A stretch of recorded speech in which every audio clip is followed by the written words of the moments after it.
आज दोपहर को एयर इंडिया की फ्लाइट संख्या AI 171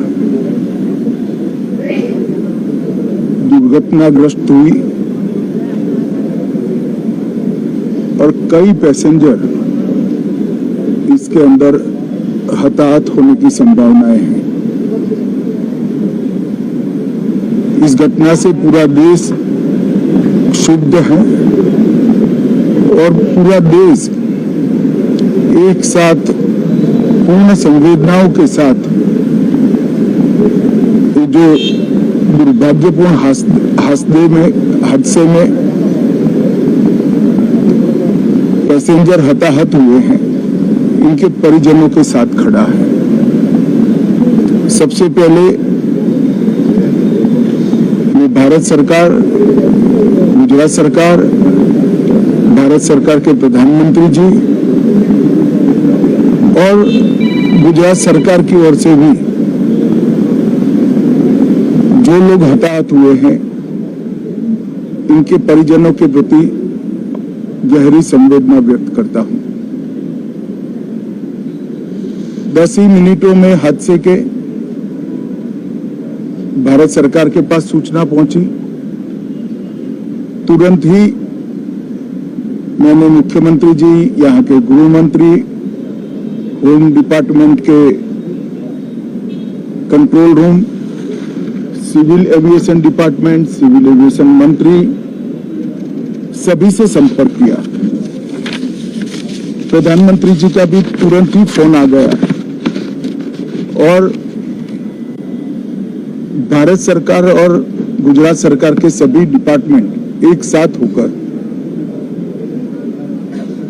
राहत और बचाव कार्य में लगे। इस विमान में कुल मिलाकर 230 यात्री देश के और विदेश के और 12 क्रू मेंबर सवार थे। इसमें से एक यात्री का बचने का अच्छा समाचार मिला है, मैं उनको मिलकर आया हूं। मृत्यु का आंकड़ा तो DNA परीक्षण और यात्रियों की पहचान के बाद ही अथॉरिटी अधिकृत रूप से घोषित करेगी, मगर जो यात्री बचा है उसको मैं मिलकर आया हूं। घटना के तुरंत बाद गुजरात सरकार ने बहुत त्वरा से डिजास्टर मैनेजमेंट की सारी इकाइयों को अलर्ट करते हुए, चाहे हेल्थ डिपार्टमेंट हो, चाहे फायर ब्रिगेड हो, चाहे पुलिस विभाग हो, भारत सरकार की भी CAPF को संपर्क कर सभी ने एक साथ मिलकर राहत और बचाव का कार्य चालू किया। मगर 1.25 लाख लीटर ईंधन जो विमान के अंदर ही था और लगभग गर्मी तापमान इतना ऊंचा हो गया कि किसी को बचाने की मौका ही नहीं मिला। अब मैं घटना स्थान पर भी जाकर आया हूं।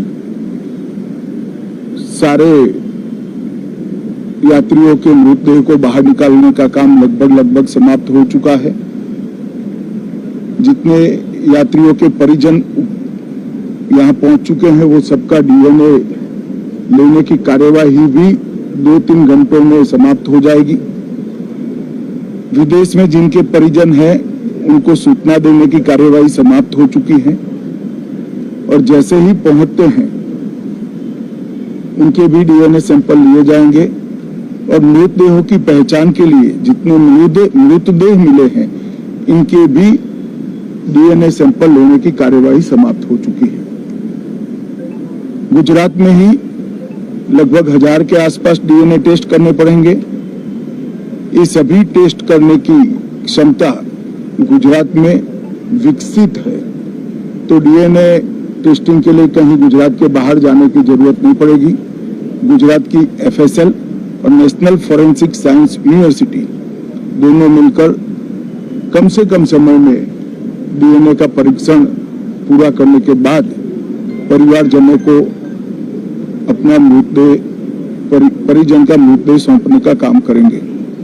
उनके रहने की सुविधा, उनकी सांत्वना की सुविधा, जिनको मेडिकल प्रॉब्लम ट्रॉमा के कारण हुए उनकी मेडिकल की सुविधा, ये सारी व्यवस्था बहुत सुचारू रूप से हो चुकी है।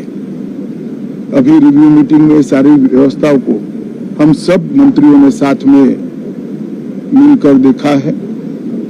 एविएशन डिपार्टमेंट ने अपनी जांच शुरू कर दी है और जांच तेजी से आगे बढ़े इसके लिए भी एविएशन मंत्री जी ने सूचनाएं दी है। मैं फिर से एक बार राहत काम में जिन जिन एजेंसियों ने त्वरा के साथ बचाव और राहत का काम किया वो सभी का धन्यवाद करना चाहता हूं और फिर से एक बार जिन्होंने अपने परिजनों को गंवाया है, हताहत हुए हैं, वो सभी को मनपूर्वक संवेदनाएं व्यक्त करता हूं। मैं एक बात जरूर कहना चाहता हूं कि ये एक्सीडेंट है, एक्सीडेंट को कोई रोक नहीं सकता, परंतु 365 दिन 24 घंटा इस तरह की घटना के लिए प्रशासन का जो अलर्टनेस है उसकी कसौटी उसी वक्त होती है जब ऐसी घटनाएं होती है। और आज गुजरात के डिजास्टर मैनेजमेंट की तैयारियों का एक प्रकार से दुर्भाग्यपूर्ण तरीके से मगर कसौटी हुआ और बहुत त्वरा के साथ यहाँ पर काम किया गया, वो पूरे देश के मीडिया के सामने और परिजनों के सामने भी आया है। अंत में मैं फिर से एक बार सम्माननीय प्रधानमंत्री नरेंद्र मोदी जी की ओर से, भारत सरकार और गुजरात सरकार की ओर से सभी हताहत लोगों के परिजनों के प्रति गहरी संवेदना व्यक्त करता हूं। धन्यवाद।